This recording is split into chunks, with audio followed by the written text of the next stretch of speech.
የእግዚአብሔርን ቃል እናወጣለን ከዕብራውያን መጽሐፍ ምዕራፍ 12 ቁጥር 29 በኢየሱስ ስም አነበዋለሁ።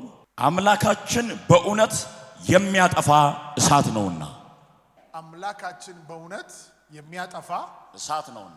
ዘዳግም 9:3 የመጨረሻ አንብበ አምላክም እግዚአብሔር እንደሚበላ እሳት ሆኖ በፊት እንደሚያልፍ ዛሬ ወቅ እርሱ ያጠፋቸዋል፣ በፊትም ያዋርዳቸዋል። እግዚአብሔርም እንደነገረ አንተ ታሳድዳቸዋለህ፣ ፈጥነህም ታጠፋቸዋለህ። ሃሌሉያ። አምላክ እግዚአብሔር እንደሚበላ እሳት ሆኖ በፊት እንደሚያልፍ ዛሬ ወቅ። ዛሬ ወቅ። መቼ ወቅ? ዛሬ ወቁ። ከዛስ ምን ይላቸዋል ይላል? እርሱ ያጠፋቸዋል። እርሱ ምን ይላቸዋል? ለዚህ ነው ዕብራውያን መጽሐፍ ምዕራፍ 12 መጨረሻው ቁጥር ላይ ሲናገር አምላካችን በእውነት የሚያጠፋ እሳት ነው አለ። ብሉይ ኪዳን ደግሞ በዔናቃውያን እንደገና ትልልቅ በተባሉ ነገስታት ፊት እስራኤላውያኖች ሲጋጠሙ እግዚአብሔር ለእስራኤላውያኖች እንደዚህ ያለ አምላካችሁ እግዚአብሔር ወይም እኔ እንደሚባላ እሳት ከፊታችሁ እሄዳለሁ፣ ጠላቶቻችሁን ምን እላለሁ አለ አጠፋቸዋለሁ። አንድ ሰው ጮኸ አሜን። አሜን። ይሄ በህይወት ዘመናችሁ ሁሌ ስለ እግዚአብሔር እሳት ልባችሁ ውስጥ ሊቀመጥ የሚገባ እውነት ነው። እግዚአብሔር ራሱን አንዱ የሚገልጥበት መንገድ በእሳት ነው። እግዚአብሔር በብሉይ ኪዳን በአባቶች ዘመን በነቢያት በሐዋርያት ዘመን ራሱን በእሳት ገልጧል። እግዚአብሔር በብዙ መንገድ ራሱን ገልጧል። አንዱ ራሱን የገለጠባቸው መንገዶች በእሳት ሆኖ በህዝቡ መሃል፣ በእሳት ሆኖ በጠላቶች መሃል ራሱን ገልጧል። ጠላቶችን ለማጥፋት እሳት ሆኖ ተገልጦ ጠላቶችን አጥፍቷል። የአማኞችን ህይወት ለማበርታት በአዲስ ኪዳን መንፈስ ቅዱስ እሳት ሆኖ ውስጣቸው ያለውን ጸጋ፣ ውስጣቸው ያለውን መንፈስ፣ ውስጣቸው ያለውን ነገር አቀጣጥሏል። እንደገናም ደግሞ ከዛ ባሻገር ጠላቶች በዙሪያቸው ክፉ ነገር እንዳያደርጉ በዙሪያቸው አጥር ሆኖላቸዋል። እሳት ሆኖ እግዚአብሔር ራሱን በምን ይገልጣል? እስቲ በእሳት በሉ። ድገሙና ተናገሩ። አባቶች ለዚህ ነው በተለይ ኤልያስን ወስደን ብናይ አንዱ ነቢይ የሆነውን ኤልያስ ወስደን ስንመለከት ሁለተኛ ነገሥት ላይ ሁላችሁ የምታውቁት አንድ ምዕራፍ አለ። እንግዲህ ኤልያስ ከኤልሳ ከመወሰዱ በፊት ወደ ሰማይ ከማረጉ በፊት አንድ ቀን ላይ ተቀምጦ በነበረበት ቦታ ላይ እግዚአብሔር መልእክትን ይሰጠዋል። የሰጠው መልእክት አካዚያስ የሚባለው ሰው የአካብ ልጅ ስላደረገው ነገር እግዚአብሔር ተናገረውና ፈጥነ ሄደ አሁን ምልህን ነገር ንገረው አለው። ሁለተኛ ነገሥት ምዕራፍ 1 ላይ እናገኘዋለን። ይህ አካዚያስ የሚባል ሰው የአካብ ልጅ ነው፣ ንጉስ ነው። ድንገት አንድ ቀን ሰገነት ላይ እየተመላለሰ እያለ ይወድቅና ይታመማል። ወድቆ ስለታመመ ወዲያውኑ ሰዎችን ጠራና ወደሱ ወደ አቃሮን አምላክ ወደ ቤልዜቡል ሂዱና መድኃኒትን ፈልጉልኝ ብሎ ሰዎችን መርጦ ወደ አቃሮን አምላክ ቤልዜቡል መልእክት ያስልካል። መልእክት በሚያስልክበት ሰዓት ላይ ኤልያስ ተራራ ላይ ሆኖ እግዚአብሔር ይናገረዋል። ሂድና መልእክተኞቹን ተገናኛቸው፣ በእስራኤል አምላክ ስለሌለ ነው ወይ ይህ ሰው ወደ አሕዛብ አማልክቶች መልእክት የሚያስልከው? ሂድና ተገናኘው አለው እግዚአብሔር። ምን ልበለው ሲል እግዚአብሔርን አትኖርም፣ ትሞታለህ፣ በህይወት አትቀጥልም በለው አለው። የሚገርማችሁ ነገር ኤልያስ ከሰው ጋር እንደተቀጣጠረ እንግዲህ በመንፈሳዊ ምሪት መንገድ ላይ ሄደና እነዚህ መልእክተኞችን ተገናኘ። አካዚያስ የላካቸው መልእክተኞች አገኘና እንደዚህ አላቸው፣ በእስራኤል አምላክ ስለሌለ ነው እናንተ ወደ አቃሮን አምላክ ቤልዜቡል ሄዳችሁ መድኃኒትን የምትፈልጉ አላቸው። ሂዱና ለንጉሱ እንዲህ ብላችሁ ንገሩ አለ። ምን ብለን እንንገረው ሲሉ ንጉሱ ይሞታል፣ ካለበት አልጋ አይነሳም ብሎ ተናገረ። አስቡት፣ እነዚህ ሰዎች ብቻቸውን አይደሉም፣ ጠባቂም ዙሪያቸው አለ። ብዙ ሆኖ ነው የተላኩት። ንጉስ ነው ይህንን መልእክት የሰጣቸው። ፈጥናችሁ ሄዳችሁ ይህንን መልእክት ወደ አቃሮን አምላክ ቤልዜቡል አድርሱልኝ ብሏል። ኤልያስ በመሃል ጣልቃ ገብቶ ተመለሱና ለንጉሱ እንደዚህ በሉታል፣ ይሞታል፣ በህይወት አይኖርም፣ ይህንን ንገሩት ሲል እሺ ብለው ተቀብለው ይመለሳሉ። እነዚህ ሰዎች እሺ ብለው ተቀብለው ንጉሱ ጋር ሄደው ትሞታለህ ብለዋል፣ ካልጋ ላይ አትነሳም፣ ይህን መልእክት ይነግሩታል ለንጉሱ ሄደው ማለት ነው። እዚህ ጋር ቆም ብዬ አንድ ነገር ልናገር። ንጉስ የላካቸውን መልእክተኞች አንድ ሰው መጥቶ ተመለሱ ሲል ይመለሱ ነበር። የገባው ሰው አለ? ኤልያስ ላይ የነበረ ደመናና እሳት ስለነበረ ንጉሥ የላካቸው መልእክተኞች ራሱ ይመልስ ነበር በአንድ ቃል። ከንጉሱ ቃል ይልቅ የኤልያስን ቃል ያከብሩ ነበር። ከኤልያስ ጋር የሚሰራ መንፈስ ነበር። አንድ ሰው ጮሆ አሜን ይበል። ይህን በማረጉ ምክንያት ግን ንጉሱ መቅሰፍት አሰበበት። ማስገደልን ፈለገ፣ ማሳሰርን ፈለገ። ኤልያስ መሆኑን ያረጋገጠው ምን አይነት ሰው ነው ብሎ ጠየቃቸው። ስለ ኤልያስ ቁመና፣ ስለ ኤልያስ መልክ ነገሩት። ሲነግሩት አካብን ያኔ ሲያስቸግረው ስለነበር ስለሚያቅ ይህማ ኤልያስ ነው አለ። ኤልያስ ከሆነ አንድ ሰው አይደለም ልከው አለ። 51 ሰዎች ወደ ኤልያስ ላከበት። 50 አለቃና 50 ሰዎች 51 ሰዎች ወደ ኤልያስ ተላኩ። እነዚህ ሰዎች ለማደራደር አይደለም የተላኩት። ኤልያስን ከከፍታ ወርደው ሊገሉት ነው፣ ሊያጠፉት ነው፣ ሊያስሩት ነው።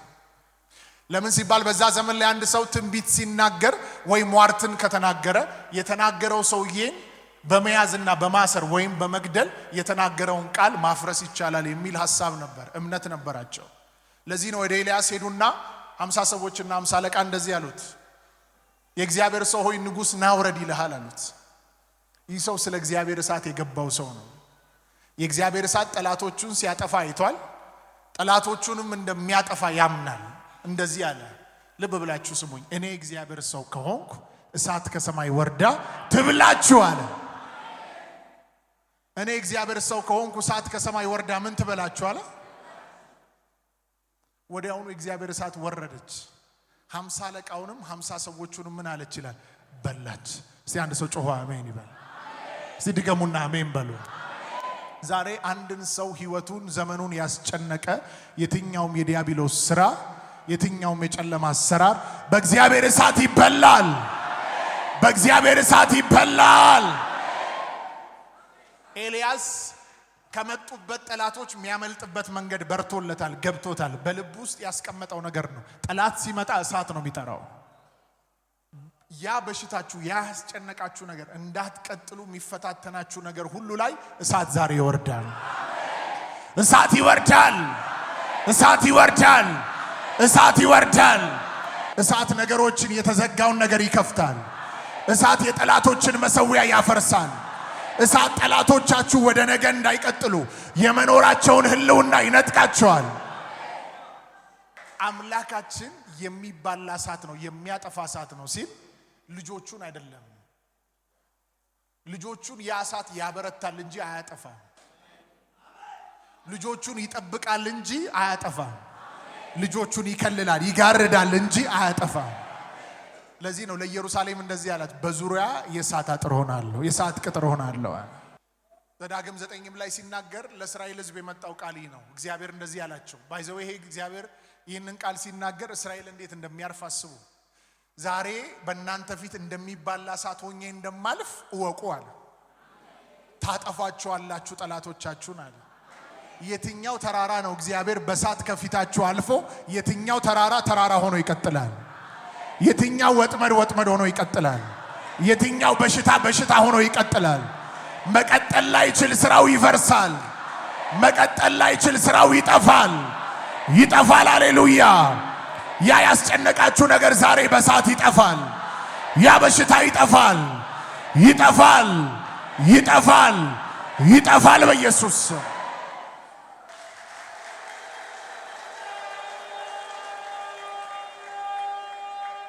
በመንፈሳዊ ዓለም ላይ በዚህ በምንኖርበት በዚህ ምድር ላይ በዚህ መንፈሳዊው ዓለም ላይ እኛ ወደ ጌታ እስከምንሄድ ጌታ ወደኛ እስከሚመጣ ድረስ የጠላት ስራ ሁሌ አክቲቭ ሆኖ ይሰራል። የኛን ውርደት የኛን ውድቀት የሚመኙ ብዙ አሉ። ምድርና ሞላው በክፋት የተሞላ ነው። ነገር ግን የበራለት ሰው ነው ሁሌ እያሸነፈ የሚኖረው። አዎ ጌታችን አሸናፊ አድርጎናል። ነገር ግን ደግሞ የሰጠንም መሳሪያ አለ። ሁሌ ያየን እንድናፈርስ የተሰጠን ነገር አለ። ለምሳሌ ዲያብሎስን ተቃውሙት እርሱም ከናንተ ይሸሻል ሲል አዎ ሊሰራ ክፉ ነገር ሊያደርግ ይመጣል፣ ነገር ግን እናንተ ልትቃወሙት ይገባል ብሏል። አንዱ የዲያብሎስን ስራ የምታፈርሱት ከኢየሱስም ስም ባሻገር የእግዚአብሔርን እሳት በመጥራት ነው። አሜን ነው። አንዳንዶቻችሁ ዛሬ የገባችሁበት ፈተና፣ ዛሬ የመጣባችሁ ችግርና ፈተና ለብዙ ጊዜ ያስቆጠረባችሁ ምክንያት በራችሁን ዘግታችሁ እሳት እየጠራችሁ የኢየሱስን ስም እየጠራችሁ ስላልጸለያችሁ ነው። ቶሎ በህይወታችሁ ላይ አታኩስ ስትገቡ ቶሎ በህይወታችሁ ላይ የሆነ ያልጠበቃችሁት ጌታ ያልተናገራችሁ ነገር ወደ ህይወታችሁ ማዕበል ሲመጣ እንዴት አድርጋችሁ ያን ማዕበል ማባረር እንዳለባችሁ እንዴት አድርጋችሁ ያን በሽታ ማፍረስ እንዳለባችሁ ማወቅ አለባችሁ። ኤልያስ በዛ ስፍራ ላይ ጠላቶቹ ሲመጡ ኤልያስ ባይናገር ኖሮ እሳት ወርዶ ጠላቶቹን አይበላም፣ ይዘውት ይሄዱ ነበር ወደ ንጉሱ ጋር። ነገር ግን ኤልያስ ሁለት ጊዜ ተናገረ። አንደኛ 50 አለቃና 50 ሰዎች ላይ ሲናገር 50 አለቃና 50 ሰዎች ተበሉ። ሁለተኛም ንጉስ ሲቆዩበት 50 አለቃና 50 ሰዎችን ላከ። 50 ወታደሮች መጡ፣ 50 አለቃ መጣ። ንጉስና ወረድ ይልሃል ሲሉት እሱም አሁን እንደለመደው እሳት ከሰማይ ወርዳ ትብላችኋል። አንድ ቃል እየተናገረ ቁጭ ብሎ ተራራ ላይ ከከፍታ አልወርድም ብሎ ጠላቶቹን ይጨርሳል ይሰው። አንዳንዶቻችሁን አሁን ከአገልግሎታችሁ ከፍታ ከስራችሁ ከመንገዳችሁ ላይ ከፍታ ሊያወርድ የመጣ ተጽዕኖ አለ። ነገር ግን ዛሬ እሳት ይወርድበታል። አንዳንዶች ሳታውቁ ከነበራችሁ ከፍታ አወርዷችሁ ከሆነ ያ ያወረዳችሁ ነገር ላይ እሳት ይወርዳል፣ ይወርዳል፣ ይወርዳል። ባይዘዌ በሶስተኛው ዙር 50 አለቃና 50 ሰዎች ሲመጡ እንደዚህ ያሉት የኔ ነፍስና የነዚህ ሰዎች ነፍስ በፊት የከበረ ይሁን። ለዚህ እባክህ እግዚአብሔር ሰው በሚልበት ሰዓት ላይ ኤልያስ አሁንም እሳት ሊያዝን የነበረው ነገር ግን እግዚአብሔር መልአክ መጣና አይዞ አትፍራቸው አብራሃቸው ሂዳሉ። ዩሲ እሳት ካልጠራ ይሰው እሳት ካልተገለጠ ይፈራቸዋል። ለምን ይዘው እንደሚገሉት ሊያዋርዱት እንደሚችሉ ያውቃል። ስለዚህ እግዚአብሔር መልአክ መጥቶ አትፍራቸው አብረህ ሂዳሉ። ግን ቀድሞ ጠላቶቹን ሲያጠፋ የነበረው ቻሌንጅ ሲያደርጋቸው የነበረው ስራቸውን ሲያፍርስ የነበረው በእሳት ነው። የእግዚአብሔር እሳት አንዱ በጠላቶቻችን ላይ ሲገለጥ ጠላቶቻችንን እንደሚያጠፋ ሁሉ አንዱ ደግሞ በህይወታችን ላይ እኛ ፐርሰናሊ በእኛ ህይወት ላይ ፐርሰናሊ በመንፈሳዊ ህይወታችን ላይ ይህን የእግዚአብሔር እሳት ወደኛ ህይወት ወደ ዘመናችን ወደ መንገዳችን ወደ አገልግሎታችን እየጠራን ልንጸልይ ያስፈልጋል። ይህንን እሳት እየጠራን ለምንድን ነው የምንጸልየው? መጽሐፍ ቅዱስ እንደሚናገር ለኢየሩሳሌም ምን አላት? በዙሪያ የእሳት አጥር የእሳት ቅጥር ሰራለሁ አለ። ለሐዋርያቶች ደግሞ ምን አላቸው? ከጥቂት ቀን በኋላ በመንፈስ ቅዱስ ትጠመቃላችሁ፣ በእሳት ትጠመቃላችሁ አላቸው። መዝሙር ላይ ሲናገር መላእክቱን መናፍስት ይላል አገልጋዮችን የእሳት ነበልባል ያደርጋል። የእሳት ነበልባልን ማን ሊይዝ ይችላል? የትኛው እጅ ተነስቶ ሊይዝ ይችላል? የያዘው እሳት ይቃጠላል፣ ወዲያው ይለቃል። አማኞች አገልጋዮች በተለይ የእግዚአብሔር እሳት በእኛ ላይ በህይወታችን ላይ እንዲገለጥ እሳቱ በእኛ ላይ እንዲነድ ሁሌ ጸሎታችን ሊሆን ይገባል። በመሰዊያችን ላይ እሳቱ እንዲነድ መሰዊያችሁ ለብዙዎች መፍትሄ የሚሆን የሚችለው እናንተን ሰርቶ ትውልድን ሊሰራ የሚችለው መሰዊያችሁ ላይ እሳት ካለ ነው።